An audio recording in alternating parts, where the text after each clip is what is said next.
en. Personer, personer. Jeg.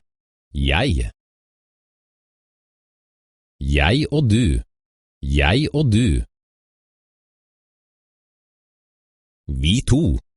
Vi to.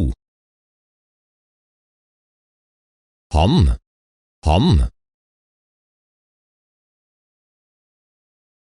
Han og hun. De to. Mannen.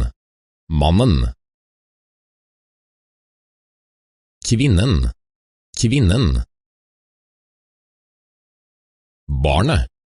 Barnet. En familie. Familien min.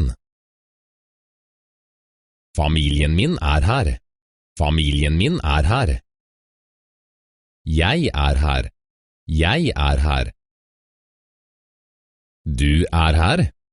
Du er her. Han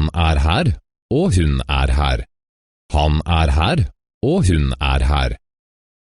Vi er her. Dere er her. De er her alle sammen.